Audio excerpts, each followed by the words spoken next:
takes a shot, score! It goes in! Huberdeau turns and shoots and scores! Keith fires and hits off the post, rebound, score! Hoogie-doogie-doo! Barkov between the legs, unbelievable! On, Barkov in front, hat-trick! Did you just do that? Hey guys, what's going on? Trojan Game 6 here, and wow, I don't know what's worse. The effort by the Panthers tonight or the fact that I haven't posted in about 4 games? Both are awful, okay? Thanksgiving is a lot. I mean, I have no excuse, but Thanksgiving is a lot. I have strep throat, and I'm exhausted and dead. I have 2 tests tomorrow, and I have a ton of homework to do right now. So let's try and get through this quick because I am exhausted, I'm angry, and I'll tell you why. So, Panthers and Wild. Florida Panthers hosting the Minnesota Wild. My birthday was on Sunday. I'm officially an adult. I'm 18 as a senior in high school. It's great. It's great. I'm an adult now. I may be 5 years old in my head, but I'm 18 on the outside, which is great because, I mean, they say, oh, you're legal, but, like, that just means you have more liability. We can get into that talk another time. We're not going to, but let's get to the Cats. So I get to the game, and my dad does nice fifth row seats. I found a nice deal on TickPick, of course, and yeah, fifth row seat, section 133, so shoot twice, row 5, it was great. And so we get to the game, and the seats are sick. I have my pasta ball. I'm addicted to this pasta now at the Panther games. It's $15 each, but still I'm addicted. Let's get to the actual game. So the first period, the Cats could not have played any better. They were dominating. They were a force. It seemed like Minnesota, like I had heard Minnesota was 6-0-3 in their past 9, and I was thinking, how? This team did not look like they can hang with us. They didn't. Driedger was playing great. Oh, yeah, Chris Driedger. Oh, my goodness, he got shut out against the Preds. And I'll get to the Preds in a second. But Driedger played great. The team played great in front of him. And everything just seemed to be going great. And on the power play, Barkov from that left side goes short side on Alex Stalock. Great way to start. Then we get a little later. Great work by Frank Vetrano and Vincent Trocheck. Vetrano right to Jonathan Huberdeau. He snipes the short side, makes it 2-0. Now, 2-0 lead. Right when this happened, my dad says to me, the next goal is key. Either 3-0 or 2-1. The next goal will be key. And it was. We get to the second period, and oh, goodness. Ugh, Mike Hoffman. How do I address Mike Hoffman right now? We'll address Mike Hoffman after. But Mike Hoffman gets the puck from Yandel. A questionable pass, but you got to handle this puck. And he just easily turns it over to Jason Zucker, who I know Driedger wouldn't know. I think maybe Borowski would know. But Zucker has a history of like always going backhand. I've seen so many of his breakaway goals, and he easily beats Driedger, no chance. And it's 2-1. I'm thinking, okay, and my dad's just thinking, ugh. And then I'm just thinking, you know what's going to happen. You do. You knew it was going to happen. It was just a matter of when. So it was a little bit later. And then in the slot, walking in off a pass from Hunt, I guess I'm just cursed because I stole his jersey. Walking in and sniping it on glove side is Matt Zuccarello beating Chris Driedger, and the Cats are now tied 2-2 in the second. That would finish off the second period. We were dominating in terms of shots, maybe not in terms of gameplay. We were great in the first, awful in the second.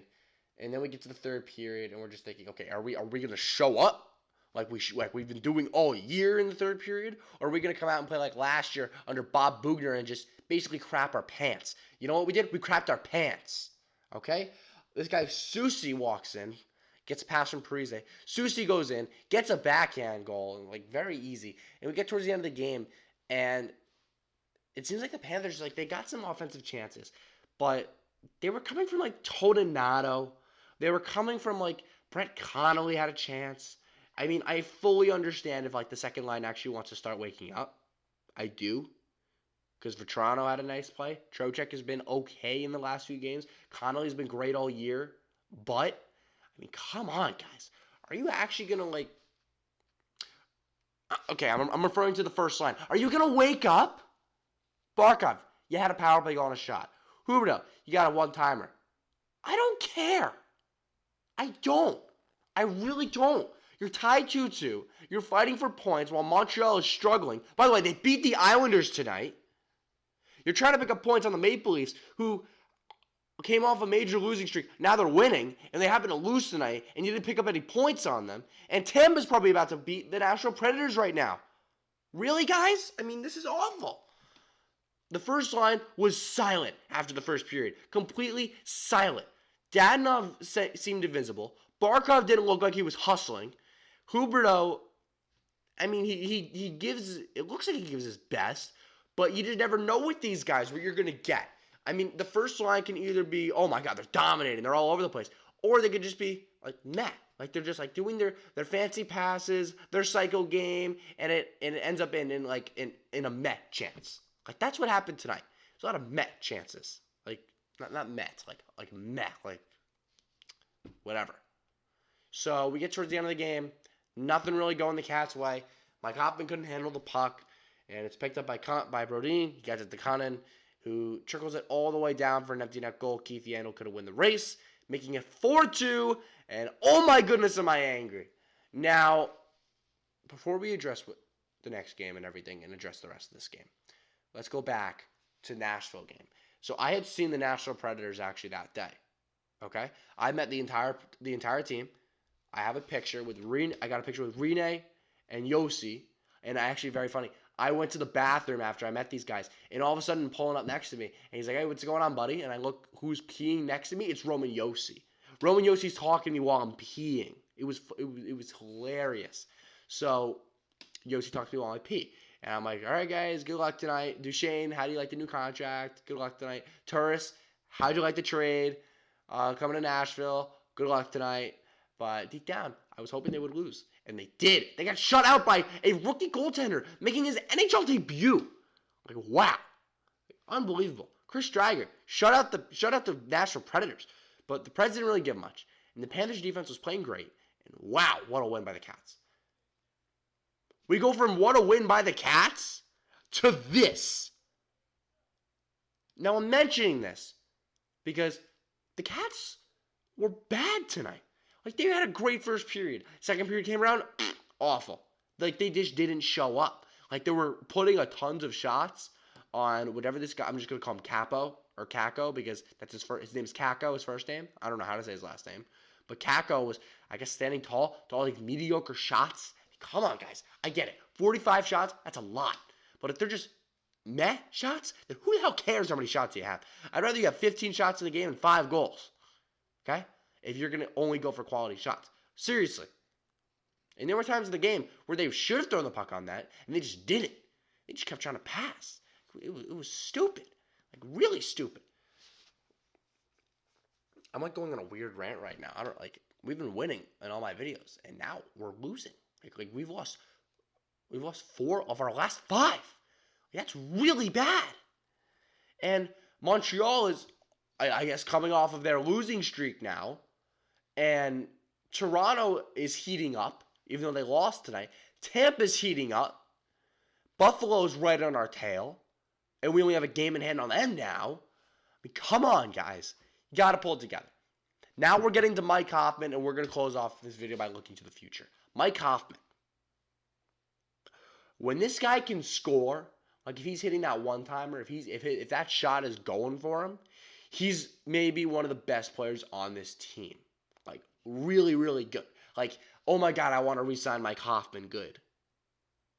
Okay? Tonight, and the last few games, especially tonight, after that turnover, after he hit the crossbar, after he just couldn't lay a one-timer, after he just couldn't lay a shot, I was thinking, Mike Hoffman, what are you even doing here? Like, okay, Hoffman, you're scoring a lot of goals. I got you. You're playing, I guess, better defensive play as a forward. But there are some nights where I just think, what are you doing here? Like, why are we thinking about re-signing you and giving you a long-term, extra, like, inflated extension? Like, you just weren't good at all tonight. You turned it over. You couldn't put the puck in the net. You really couldn't get a great shot besides that one on the crossbar. You shot on the goalie's chest. Come on, Mike Hoffman. Seriously. Now, Saturday is major. Columbus, the Blue Jackets, they're throwing everything at us, and maybe also the kitchen sink, because they're facing their former goaltender. I think we can predict that Sergei Bobrovsky is going to start against his former team, and Torch is going to get these guys riled up, and they're going to throw everything but the kitchen sinks, and maybe also the kitchen sink right at Sergei Bobrovsky. So the Cats have got to be on their game. Sunday, they're playing the San Jose Sharks. They are really heating up. They've won like 11 of their last 13. It's unreal. Come on, guys. You gotta heat up like now. These are two very winnable games. I get it. You're in second. You think you have a little breathing room? You don't.